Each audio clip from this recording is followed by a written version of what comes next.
Chris? Yeah, Chris, Barry Trammell with the Oklahoman. How you doing? What's going on? Next question. How do you feel about your tenure in Houston? Y'all obviously had a lot of success. It's tough. I enjoyed my 2 years there. It was amazing. Had some unbelievable opportunities, made some great relationships, but it's business. You know, things happen.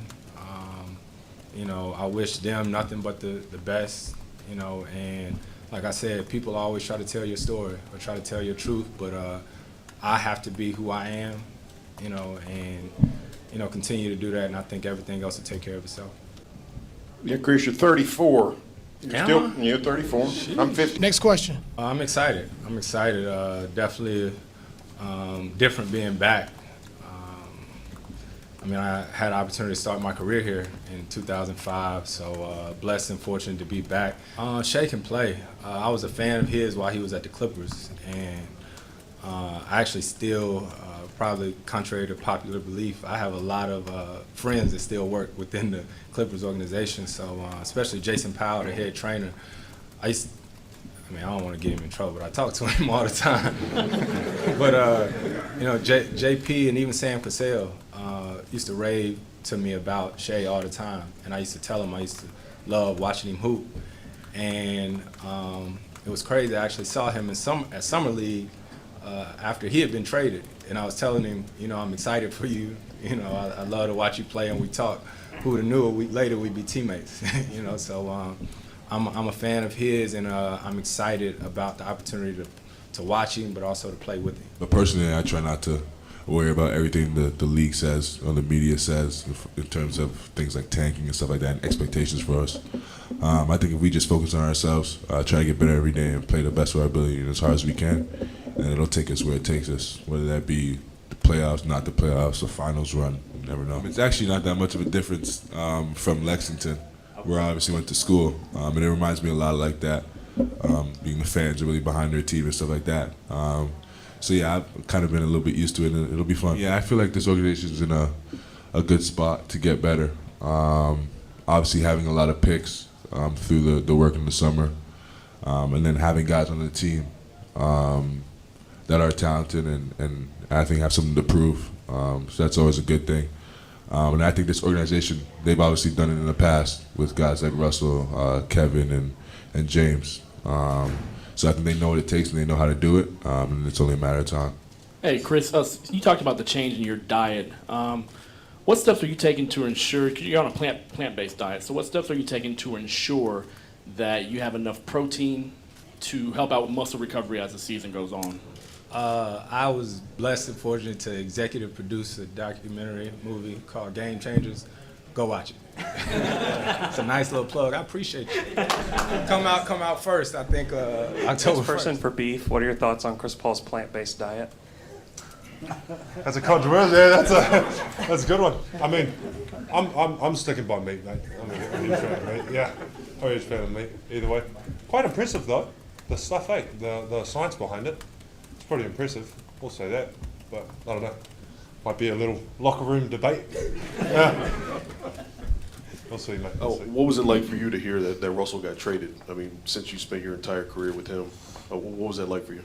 I mean, it's obviously tough. You get it's going to hit you somewhere, no matter who the player is. You know, whoever I've had played with on the Thunder organization, like I've always had like somewhat of a relationship. So it's always hard to get, you know. It's just a shit part about the game that we play. You know, you get traded, but that's just comes with it, you know. But in terms of like personal relationships, like it just affects that a little bit, you know. Still going to be there, but then you're like, I don't get to see him as often, you know. So yeah, obviously it's a bit tough, mate. But yeah, you deal with it, mate. Stephen, with Russell leading this team for as long as he has, who leads this team now? When I see a leader, there's obviously you have a team, and obviously their skill sets vary, right? So if you have a leader, it depends on who it is. Like, you know, you get someone who leads from the back, get someone who leads from the front. It doesn't really matter. The main thing is that everyone's on the same page, right? More so than just, oh, this guy, you know, he's the one, he's a spokesperson. And Russ has been that guy, which is good. Like, he's ran it perfectly. But when you say like, oh, this person does, like, who's gonna lead it exactly, you don't really choose. You know what I mean? You don't like. I ain't gonna just come in and start trying to be like Russ, if that makes sense, because that's not who I am. I think it'll just be injustice to people because I'm just trying to fake it, if that makes sense.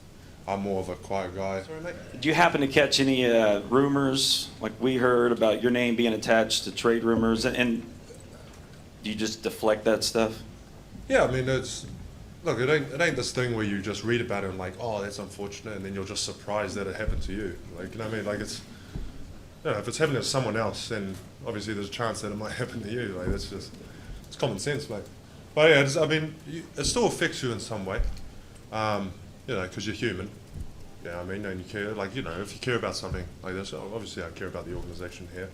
But again, we're here because we're trying to support the organisation itself, and the organisation needs to do well, right? So you have to keep that in mind, right? You're just here to help, and if you could place your brick, whatever you want to call it, you know, your little stuff on the history that it's about to create, then that's a privilege, you know. That's just cool. So even if they did trade me, you know, it's obviously just a huge honour, and I know with every player that's played here, it's been a huge honour to just contribute to the history that Oklahoma's making, because I think it is a very special organisation, small markets, doing really, really well for itself, you know. So I mean that's huge in itself. Do you feel that you can get back to the same level defensively that you were before your injury? Yes, I definitely do. Hey, Dre, speaking of locking up, when you play the Rockets, would you rather lock up Harden or Russell? Honestly, I know I'm going to play a little bit of both, but I think it'd be cool to go against Russ, honestly. I mean, I've been battling at it with James for quite some time, and like Russ is my brother, so it's definitely going to be a little different on the other end of the spectrum, but I look forward to it for sure. You know, the one thing maybe you missed the most over the last year and a half? Locking people up, honestly. Just getting back to my roots first and foremost, and you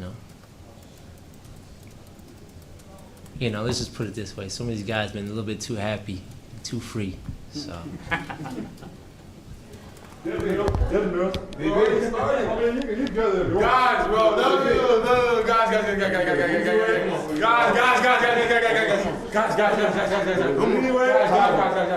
guys.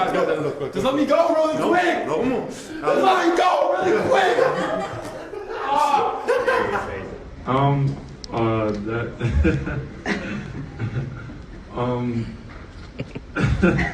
I don't, yeah.